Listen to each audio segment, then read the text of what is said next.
అందరికీ నమస్కారం. జై శ్రీకృష్ణ ఛానల్కు స్వాగతం. కార్తీక మాసపు కథల్లో ఈరోజు రెండవ రోజున కార్తీక పురాణం గురించి తెలుసుకుందాం. వశిష్ఠుల వారు జనక మహారాజుతో కార్తీక పురాణం గురించి ఈ విధంగా వివరిస్తున్నారు. జనక మహారాజా, కార్తీక మాసమున ఏ ఒక్క చిన్న దానం చేసినను అది చాలా గొప్ప ప్రభావం కలదై వారికి సకల ఐశ్వర్యాలు కలుగుటయే కాకుండా మరణానంతరం శివ సాన్నిధ్యాన్ని చేరుకుంటారు. కానీ కొంతమంది ఆస్థిరములై భోగభాగ్యముల విడువలేక కార్తీక స్నానాలు చేయక అవినీతి పరులై భ్రష్టులై సంచరించి చివరికి క్షుద్ర జన్మలు అంటే కోడి కుక్క పిల్లిగా జన్మిస్తారు. ఇక అధమము కార్తీక మాస శుక్ల పౌర్ణమి రోజు స్నానదాన జపదపాదులు చేయకపోవడం వలన కూడా అనేక చండాలాది జన్మలనెత్తి చివరికి బ్రహ్మరాక్షసిగా పుడతారు. దీని గురించి నాకు తెలిసినటువంటి కథ ఒకటి ఉంది, శ్రద్ధగా ఆలకించు. ఈ భారతఖండమందలి దక్షిణ ప్రాంతమున ఒకానొక గ్రామంలో మహావిద్వాంసుడు, తపస్శాలి, జ్ఞానశాలి, సత్యవ్యాఖ్య పరిపాలకుడు అయినటువంటి తత్వనిష్ఠుడు అనే ఒక బ్రాహ్మణుడు ఉండేవాడు. ఒకనాడు అతను తీర్థయాత్రలు చేయాలి అనేటటువంటి ఆసక్తితో అఖండ గోదావరికి బయలుదేరి వెళ్తాడు. ఆ తీర్థ సమీపమున ఒక మహా వటవృక్షంపై భయంకరమైనటువంటి ముఖాలతోనూ దీర్ఘ కేశాలతోనూ బలిష్టములైనటువంటి కూరలతోనూ నల్లని బాణపొట్టలతోనూ చూసేవారికి అతి భయంకరమైనటువంటి రూపాలతో ముగ్గురు బ్రహ్మరాక్షసులు నివసిస్తూ ఆ దారిన పోతూ ఉన్నటువంటి బాటసారులను బెదిరిస్తూ వారిని భక్షిస్తూ ఆ యొక్క ప్రాంతమంతా కూడా భయకంపితం చేస్తూ ఉన్నారు. అయితే తీర్థయాత్రకై బయలుదేరి అఖండ గోదావరి పుణ్యక్షేత్రమున పితృదేవతలకు పిండ ప్రదానం చేసేందుకై వస్తున్నటువంటి ఆ విప్రుడు ఆ యొక్క వృక్షం చెంతకు రాగానే యథాప్రకారం ఆ యొక్క బ్రహ్మరాక్షసులు కిందకు దిగి అతన్ని చంపబోయేటటువంటి సమయంలో ఆ బ్రాహ్మణుడు ఆ యొక్క భయంకరమైనటువంటి రూపాలను చూసి గజగజ వణుకుతూ ఏం చేయాలో తోచక నారాయణ స్తోత్రం బిగ్గరగా పఠిస్తూ, ప్రభో, ఆర్తత్రాణ పరాయణ, అనాథ రక్షక, ఆపదలో ఉన్నటువంటి గజేంద్రుణ్ణి, నిండు సభలో అవమానాలు పడుతున్నటువంటి మహాసాధ్వి ద్రౌపదిని, బాలుడైనటువంటి ప్రహ్లాదుణ్ణి రక్షించిన విధంగా ఈ పిశాచాల బారి నుండి నన్ను కూడా రక్షించు తండ్రి అని వేడుకోగా ఆ ప్రార్థనలు విన్నటువంటి బ్రహ్మరాక్షసులకు జ్ఞానోదయం కలిగి, మహానుభావా, మీ నోటి నుండి వచ్చినటువంటి శ్రీమన్నారాయణుల వారి యొక్క స్తుతి విని మాకు జ్ఞానోదయమైంది, మమ్మల్ని రక్షించండి అంటూ ప్రాధేయపడతారు.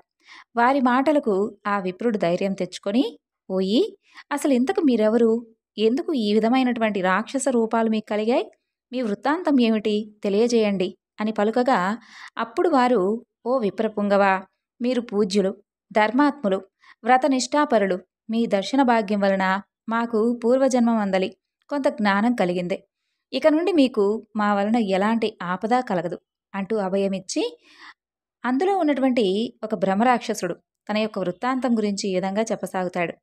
నాది ద్రావిడ దేశం, నేను మహాపండితుడనని గర్వంతో ఎప్పుడూ కూడా ఎవరినీ కూడా పట్టించుకోకుండా చాలా గర్వంతో ఉండేవాడిని. న్యాయ విచక్షణలన్నీ కూడా మాని పశువునై ప్రవర్తిస్తూ ఉండేవాడిని. నేను బ్రాహ్మణుడను. బాటసారుల వద్ద, అమాయకపు గ్రామస్తుల వద్ద దౌర్జన్యంగా దానాన్ని లాక్కుంటూ దుర్వ్యసనాలతో భార్యాపుత్రులను కూడా సుఖపెట్టకుండా పండితులను అవమానపరుస్తూ లుబ్ధుడనై లోక కంటకుడిగా మారిపోయాను. అయితే ఒకానొక పండితుడు కార్తీక మాస వ్రతాన్ని యథావిధిగా ఆచరించి భూతతృప్తి కోసమై బ్రాహ్మణ సమర్థన చేసేటటువంటి తలంపుతో పదార్థన సంపాదన నిమిత్తం దగ్గరే ఉన్నటువంటి నగరానికి బయలుదేరి మరలా తిరుగు ప్రయాణంలో మా ఇంటికి అతిథిగా వచ్చాడు. ఆ వచ్చినటువంటి పండితుణ్ణి నేను అనేక విధాలుగా దూషించి అతన్ని కొట్టి అతని వద్ద ఉన్నటువంటి ధనాన్ని, వస్తువులను తీసుకొని అతన్ని ఇంటి నుండి గెంటివేశాను.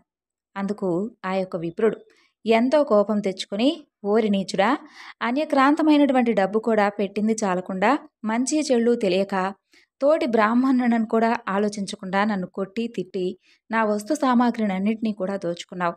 నీవు రాక్షసుడవై నరభక్షకుడవై నిర్మానుష్య ప్రదేశంలో ఉండుగాక అంటూ నన్ను శపించాడు. కాబట్టి నాకు ఈ రాక్షస రూపం కలిగింది. బ్రహ్మాస్త్రమునైనా తప్పించుకోవచ్చేమో కానీ బ్రాహ్మణ శాపాన్ని మాత్రం తప్పించుకోలేం కదా. కాబట్టి నా యొక్క అపరాధం క్షమించమని చెప్పి ఆ యొక్క బ్రాహ్మణుణ్ణి వేడుకున్నాను.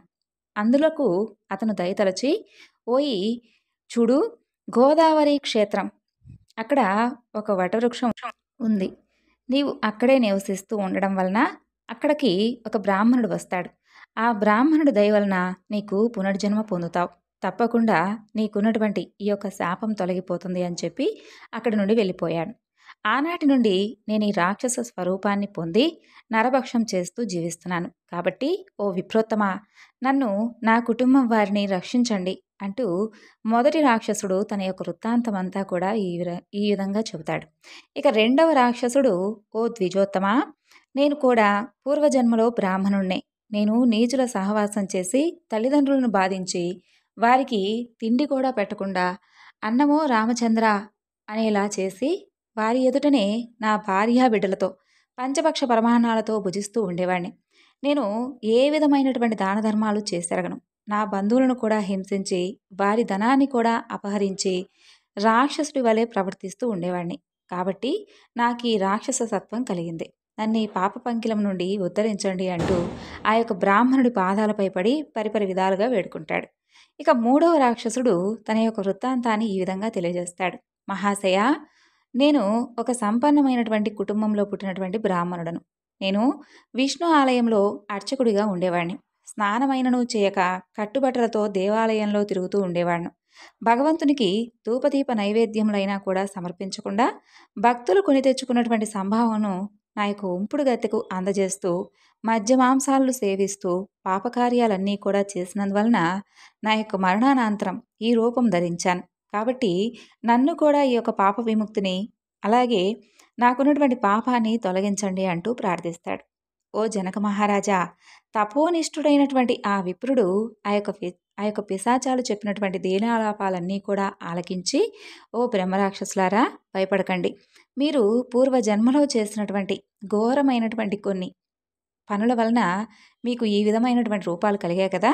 ఇప్పుడు మీరు నాతో పాటు రండి, మీకు తప్పకుండా నేను విముక్తిని కలిగిస్తానని చెప్పి వారిని ఓదార్చి తనతో పాటు తీసుకొని ఆ ముగ్గురి చేత కూడా విముక్తి సంకల్పం చెప్పించి తనే స్వయంగా గోదావరిలో స్నానమాచరించి స్నాన పుణ్య ఫలాన్ని ఆ యొక్క ముగ్గురు బ్రహ్మరాక్షసులకు దారపోస్తాడు.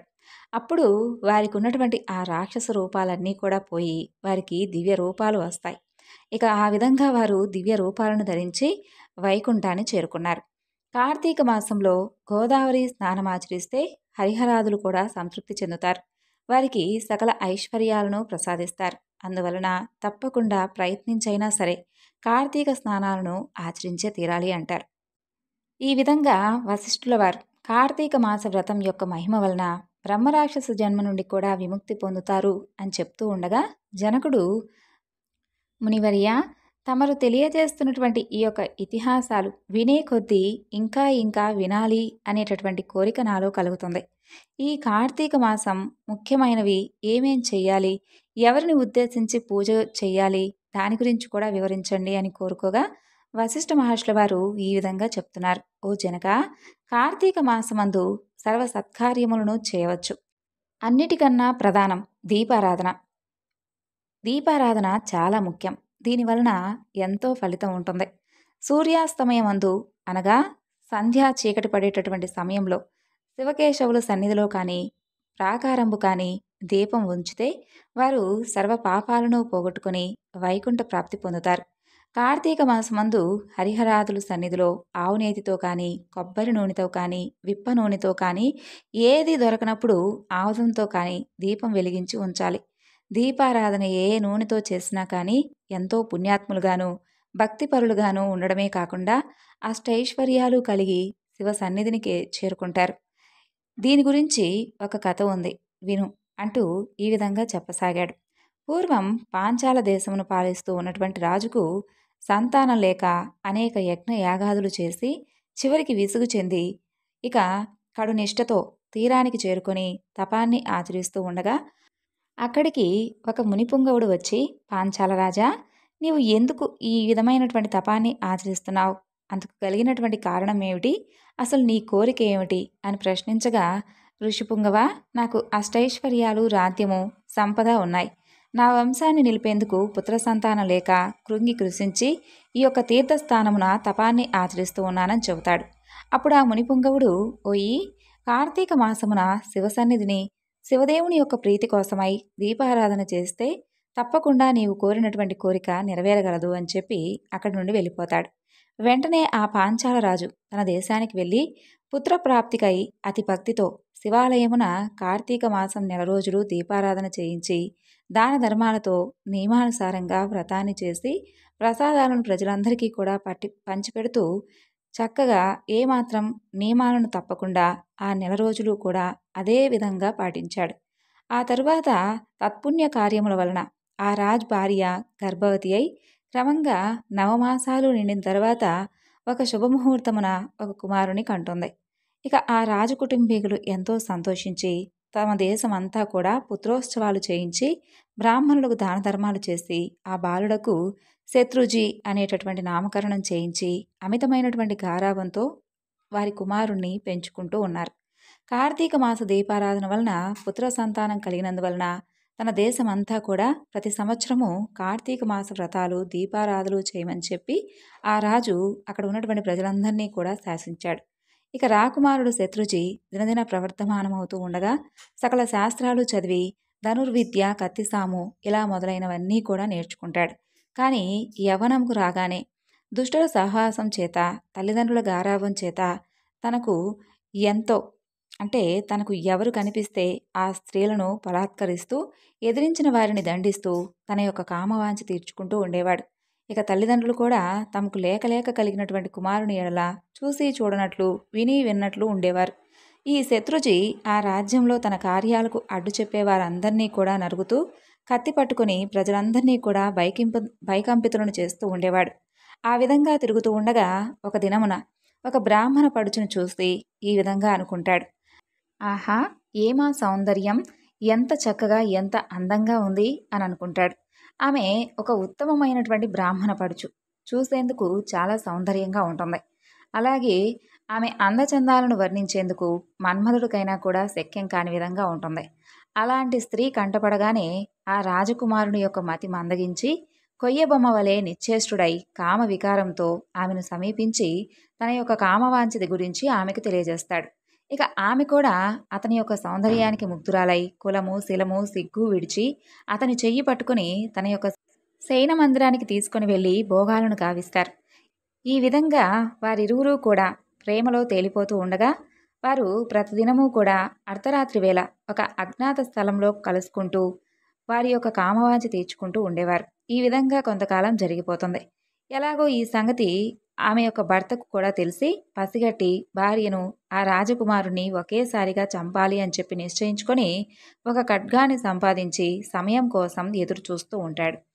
ఈ విధంగా ఉండగా కార్తీక శుద్ధ పౌర్ణమి రోజున ఆ ప్రేమికులు ఇరువురు కూడా శివాలయంలో కలుసుకోవాలని చెప్పి భావించి ఎవరికీ కూడా తెలియకుండా వారు రహస్య మార్గమున బయలుదేరారు. ఈ సంగతి ఎలాగో పసిగట్టినటువంటి ఆ బ్రాహ్మణుడు అంతకుముందే కత్తితో సహా బయలుదేరి గర్భగుడిలో దాక్కుని ఉంటాడు. ఇక ఆ కాముకులిద్దరూ కూడా గుడిలో కలుసుకొని గాఢాలింగనం చేసుకుంటూ ఉన్నటువంటి సమయంలో, అబ్బా, చాలా చీకటిగా ఉంది, దీపం ఉంటే బాగుంటుంది కదా అని అనుకొని ఆ రాకుమారుడు అనగా అప్పుడు ఆమె తన యొక్క పైట చెంగును చించి అక్కడే ఉన్నటువంటి ఆముదపు ప్రమిదలో దీపం వెలిగిస్తుంది. ఇక ఆ తరువాత వారిరువురూ కూడా మహానందంతో రతిక్రీడలు జరిపేందుకు ఉద్యుక్తులవుతూ ఉండగా అదే అదునుగా భావించినటువంటి ఆమె భర్త తన మొలనున్నటువంటి కత్తిని తీసి ఒక్క వేటుతో తన భార్యను, ఆ రాజకుమారుణ్ణి ఖండించి తను కూడా పొడుచుకొని మరణిస్తాడు. ఇక వారి పుణ్యం కొలది ఆ రోజు కార్తీక శుద్ధ పౌర్ణమి, అలాగే సోమవారం. ఆ రోజు ముగ్గురు కూడా చనిపోవడం వలన శివదూతలు ఆ ప్రేమికులు ఇరువురిని కూడా తీసుకుని వెళ్లేందుకై అక్కడకు చేరుకుంటారు. ఆ తరువాత యమదూతలు ఆ బ్రాహ్మణుని తీసుకుని వెళ్లేందుకు అక్కడకు వస్తారు. అప్పుడు యమదూతలను చూసి ఆ బ్రాహ్మణుడు, ఓ దూతలారా, నన్ను తీసుకుని వెళ్లేందుకు మీరెలా వచ్చారు? కామాంధకారంతో కన్ను మిన్ను తెలియక పశుప్రాయంగా వ్యవహరించినటువంటి ఆ వ్యభిచారుల కోసం శివదూతలు విమానంలో వచ్చుటయ్యేలా చాలా చిత్రంగా ఉందే అని ప్రశ్నిస్తాడు. అప్పుడు ఆ యమకింకరుడు, ఓ బ్రాహ్మణుడా, ఎవరు ఎంతటి నీచులైనను ఈ యొక్క పవిత్ర దినమున అంటే కార్తీక పౌర్ణమి సోమవారం రోజున తెలుసో తెలియకో శివాలయంలో పరమేశ్వరుని యొక్క సన్నిధిలో దీపం వెలిగించడం వలన అప్పటి వరకు వారు చేసినటువంటి పాపాలన్నీ కూడా నశించిపోయాయి. కాబట్టి వారిని కైలాసానికి తీసుకొని వెళ్లేందుకై ఆ శివదూతలు వచ్చారు అని చెప్పగా, ఆ సంభాషణ అంతా కూడా వింటూ ఉన్నటువంటి రాజకుమారుడు, అలా ఎన్నటికీ కూడా జరగనివ్వను. తప్పొప్పులు ఎలాగో చేసేసాం. ఎలా ఉన్నప్పటికీ మేము ముగ్గురం కూడా ఒకే సమయంలో ఒకే స్థలంలో మరణించాం. కాబట్టి ఆ ఫలం మా అందరికీ కూడా వర్తించవలసిందే అని చెప్పి తాము చేసినటువంటి దీపారాధన ఫలంలో కొంత ఆ బ్రాహ్మణుడికి దానంగా ఇస్తాడు. ఇక వెంటనే అతన్ని కూడా పుష్పక విమానం ఎక్కించి శివ సాన్నిధ్యానికి చేరుస్తారు. విన్నావా రాజా, శివాలయంలో దీపారాధన చేయడం వలన ఆ ప్రేమికులు ఎన్ని పాపాలు చేసినా కూడా ఆ పాపాలన్నీ కూడా తొలగిపోవడమే కాకుండా వారికి కైలాస ప్రాప్తి కూడా కలిగింది. కాబట్టి ఈ కార్తీక మాసంలో నక్షత్రమాల యందు దీపం ఉంచిన వారు జన్మరాహిత్యాన్ని పొందుతారు.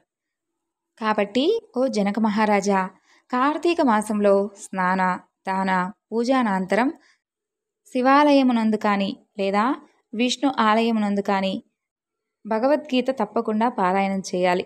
అలా చేసిన వారి సర్వ పాపాలు కూడా నివృత్తి అవుతాయి. ఈ కార్తీక మాసంలో కరవీర పుష్పములు శివకేశవులిరువురికి కూడా సమర్పించిన వారు వైకుంఠానికి చేరుకుంటారు.